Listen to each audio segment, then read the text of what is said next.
Naomba nianze kwa kumshukuru Mwenyezi Mungu mtukufu mwingi wa rehema kwa kutujalia uhai na afya njema na kutuwezesha kukutana hapa kwa ajili ya hafla ya uzinduzi wa Ijtimai ya kimataifa ya Zanzibar kwa mwaka huu wa 2026 sawa na mwaka 1447 Hijiria. Ni dhahiri kuwa utaratibu huu wa kuandaa Ijtimai na mihadhara mbalimbali ya kidini ni miongoni mwa majukwaa muhimu ya kutekeleza amri hiyo ya Mola wetu.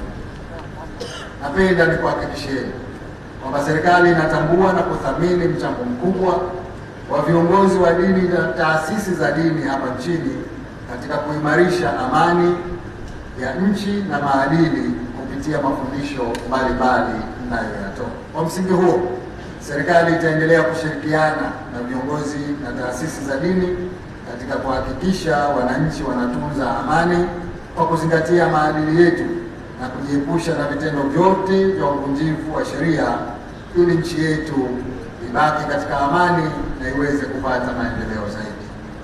Kama tunavyofahamu, baada ya siku chache penye majaliwa tunatarajia kuingia katika mwezi mtukufu wa Ramadhani. Hivyo tuna wajibu wa kuupokea mwezi huo kwa kuzidisha ibada za faradhi na za sunna ili tuweze kunufaika na fadhila zake. Aidha, nitoe wito kwa wafanyabiashara kuzingatia umuhimu wa kuwafanyia wepesi wa maisha ndugu zetu katika mwezi mtukufu wa Ramadhani kwa kuacha kupandisha bei za bidhaa bila ya sababu za msingi ili tupate baraka za mwezi huo mtukufu.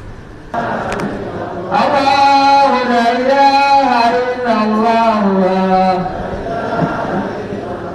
Waamini wote tuseme rais wetu aseme, uongozi wote useme